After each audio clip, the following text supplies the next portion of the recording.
Chef Cell was recorded on a cell phone in front of a fake audience. Hey guys, Chef Cell right here. Did somebody not hear the nice man say recorded in front of a fake audience? Fake audience? Oh really? Oh really? So who would like to get deleted off of the desktop?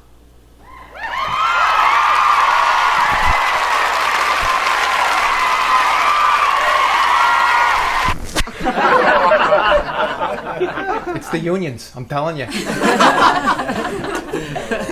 Yes, I am Chef Sal. We have a big show for you today, a lot to do, but with a great little outcome. Listen, the 50 most Googled recipe by state marches into Massachusetts. Four.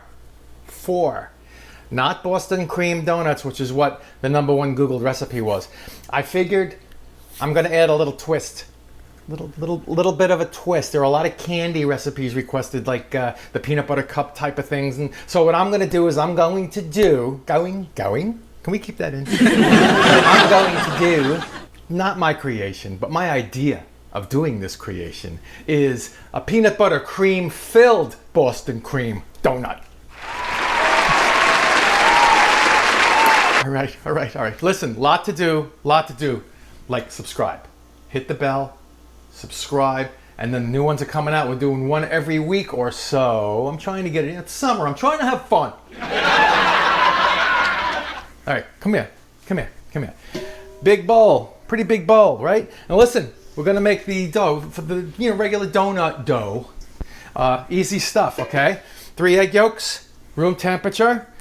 Put it in a big bowl. Not too hard, right? I have a 1/2 ounce of, look at this, rapid rise yeast. Do you think it risen enough? Look at that. And a 1/2 cup of pretty warm water, 105, 110 degrees if you want to get crazy. Keep everything warm. 1/2 cup of warm milk, same temperature. Get that in there. Warm, gotta be warm. And we have 5 1/3, you can go 5 1/2 tablespoons of room temperature butter. If your butter is not room temperature, 10 seconds at a time in the microwave after you slice it, at a time until it gets like this. See? Soft. It gets soft on you, Johnny. Stick it in.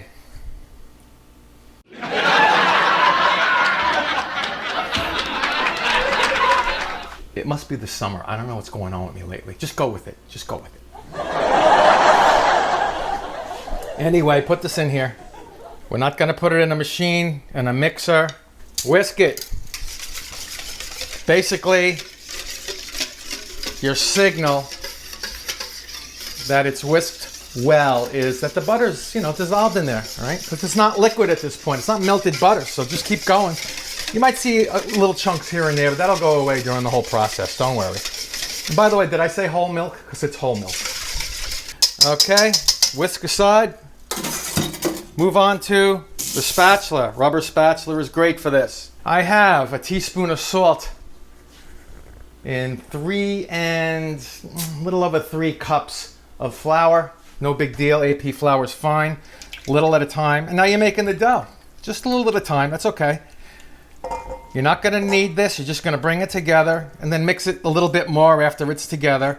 And that's really all the kneading you have to do. You don't want this to be too tight, as you need, as you know. As you need, as you know. As you need, as you know. All right. As you know, kneading will toughen the dough up because it starts to kind of rising up or wake up. I like rising up. It risens up the gluten. All right, it's kind of like a pudding now, but as it absorbs more and more of this flour. Now I did say a little over 3 cups of this AP flour here.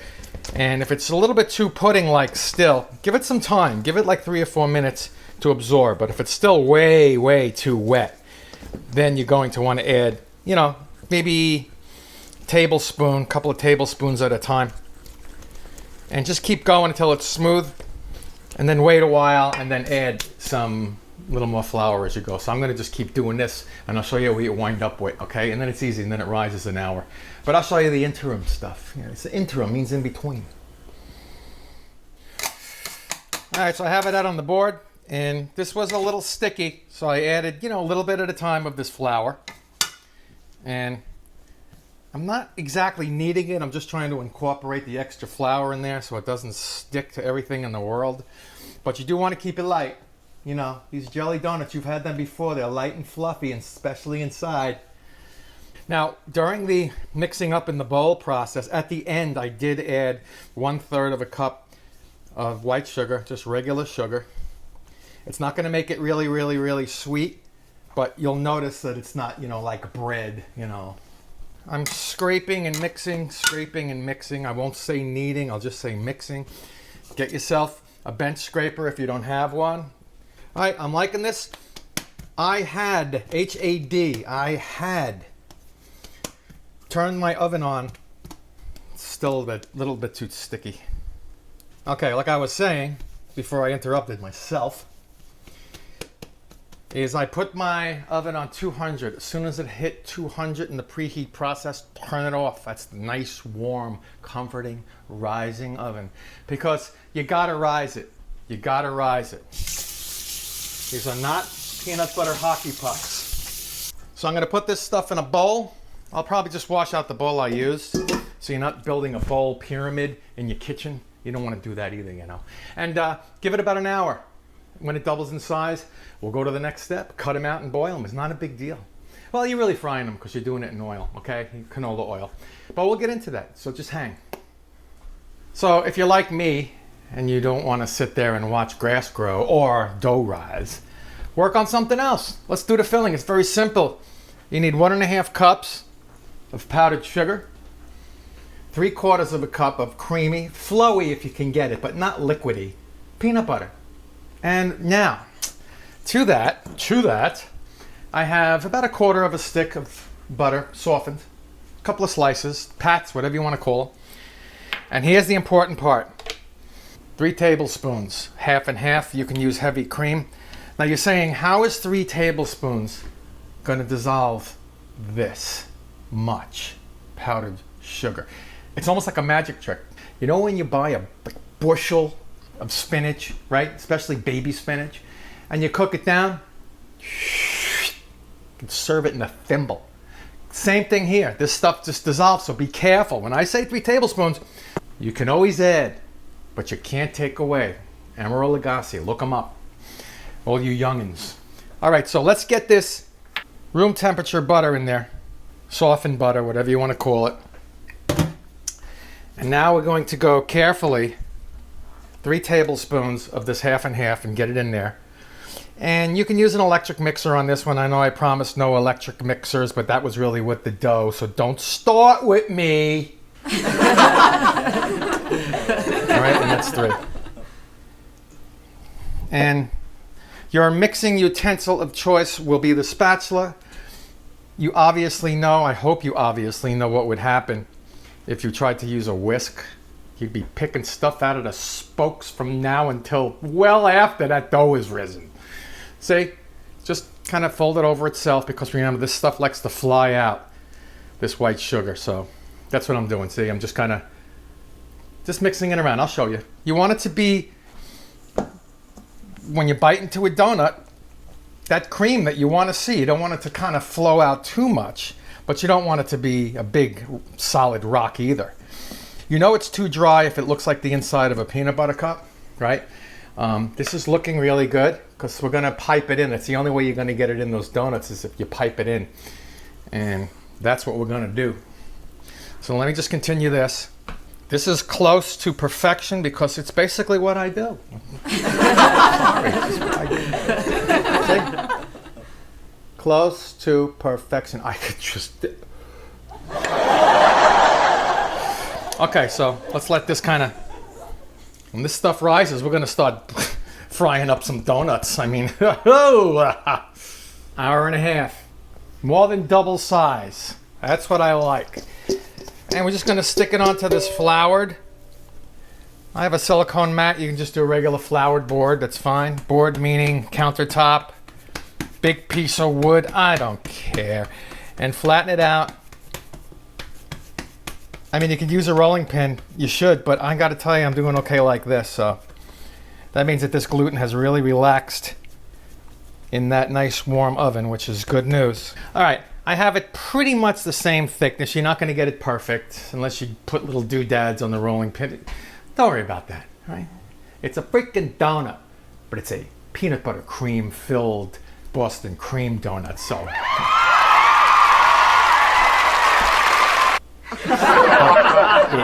All right, so while that's going, I have a pretty big pot here. I'll call it a large saucepan, heavy bottom, and there's about an inch or two of canola oil in here. You can use vegetable oil. You can even use olive oil or avocado oil. They all have very high smoking points, which is good. Candy thermometer. You want it to be 325 to 340 maximum. These are very dainty, delicate thingies.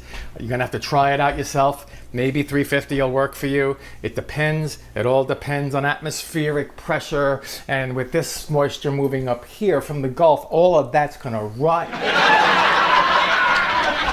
Never mind. You know what I'm getting at. And while that's going, boom, I got a little saucepan here. We're gonna make the dipping chocolate topping sauce thingy.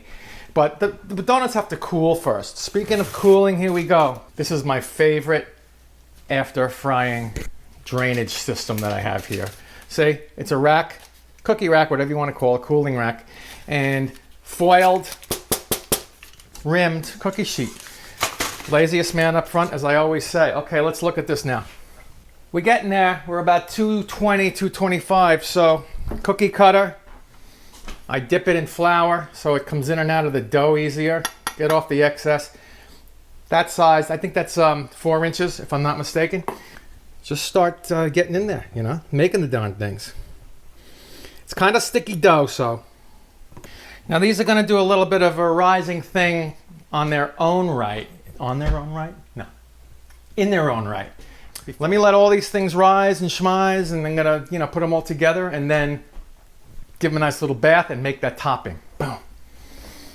Okay, we're at 340 degrees Fahrenheit. Don't get all mixed up now with the F versus the C and all that kind of stuff.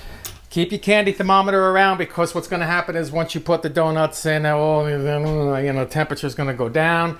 And when you take them all out, you got to get it back up again to that 340, okay? I have a couple here ready to go. They did puff up a little bit more, see, in the second rise. So that made me happy. So I'm going to carefully, don't splash please. When you get that bubble around them, you know that you're up to the right temperature. And 4 at a time is good. And I'll show you how they're puffing up. Don't keep them in there too long, maybe a minute, minute and a half, and that's it. You're gonna see them kind of creeping up underneath. The browns are gonna creep up. You got a creepy of the brownness. See? They're getting puffy. They're not yet brown. You don't see it creeping up yet, but it's gonna start soon, so I'll keep you posted. Then we just flip them for another minute or so. I like the same 4 that I showed you. See, not a big deal. And I have my peanut butter creamy type filling. I'm gonna say cream anymore because you're gonna think, oh, it's gotta be like, you know, pourable cream. It doesn't. It doesn't. That you have to do like a trial and error thing, you know what I mean? Until you get the right consistency. Now I have these things, these skewers, see? Whatever you have, ice pick, or, you know, just get it in the donut and kind of make a little canal. Yeah, I'm thinking of everything today, I'm telling you. Donut, insert, 3/4 of the way through, and just wiggle it around. Wiggle it around. I know you're not going to have a pastry bag, and I don't want you to have to go out and buy one. So I took a freezer bag, see? And look at this. Any bakery store or baking goods store, you know what I mean, right? Yeah. Baking equipment. See that little thing? That's what you want. All right, it's a tip. It's called a tip. I'll put some of this in here and get it as close down to that tip as you can in this bag. Now you got to cut on the corner here of the bag, see? See the corner of the bag just a little bit, because you want this thing to stick in there, otherwise it's gonna come popping out, which it may do anyway. But if it does, don't call the pop out of the bag. Oh my God, police. Just get another bag and cut a smaller hole, okay? Not a big deal. Stick it in, and as you feel it filling up, just pull it out slowly, okay? Just go with it. I don't know what's going on with the things that I'm saying lately. I don't know. Okay, anyway, here we go. All right, that's the last of it. Now they are filled and plumpy and nice. So now we're just gonna make this topping, dip it in, let it dry off, cut it sucker open, and you know, that kind of thing. All right, let's do it. Small saucepan, stick of butter, in, 1/4 cup whole milk, in. And of course, you know we're gonna melt this on a low flame. I gotta tell you that right away, all right? You want to boil your chocolate, all right? And we've got some K-Row, whatever. You know what it is. Tablespoon of whatever it is. How's that? All right, I'm gonna start melting the stuff. Low flame is good, folks. Low flame is good. That butter's gonna melt pretty quick. 2 teaspoons of vanilla. 1, 2. Gorgeous, just gorgeous. And the ever disappearing sifted. Always sift your confectioners. She clumps up in the summer months. And that's 2 cups of that. But like I said earlier in the programming, it's gonna disappear in here. And then we have 4 ounces of bittersweet baking chocolate or chocolate, whatever you want to call it, little morsels. I'm doing this carefully because this stuff gets all over, you know? Cleaning up is not one of my favorite things. I'm sure it's not yours either. Don't mix it around, just let it melt all together, otherwise you're gonna have a mess. And I pre-measured out this 4 ounces here. It comes in 8-ounce packages, so if you don't have a scale, just put half of it in. You can do that, I'm telling you. There's the rest of it. And it's already starting to melt, so I can, once you get that sugar submerged, you're in good shape. Remember these things? Also good for the dipping and dripping. Okay, so let's mix this around. And after this all melts together in a beautiful, beautiful way, I'm gonna pour it into a stainless steel bowl or a glass bowl, whatever you have. I might just do it directly out of this pot here because I am a dipping professional.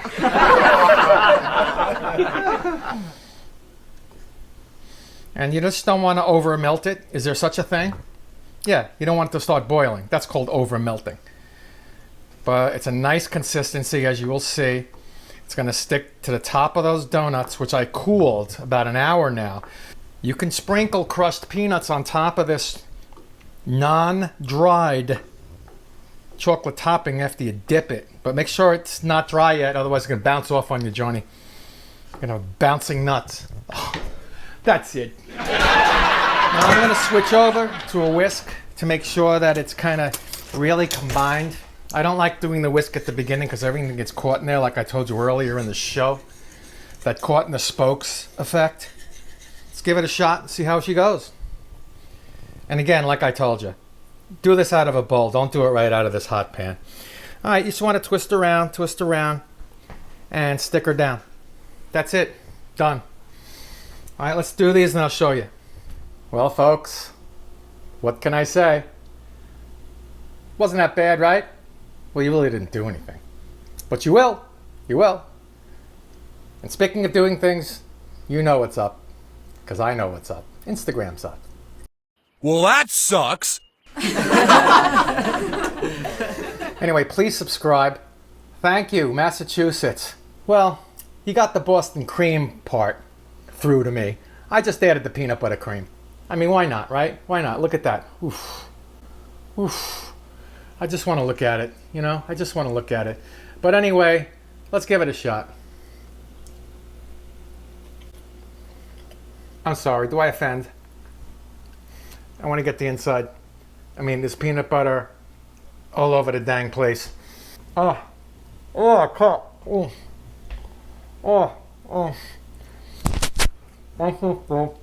I'll see you next time.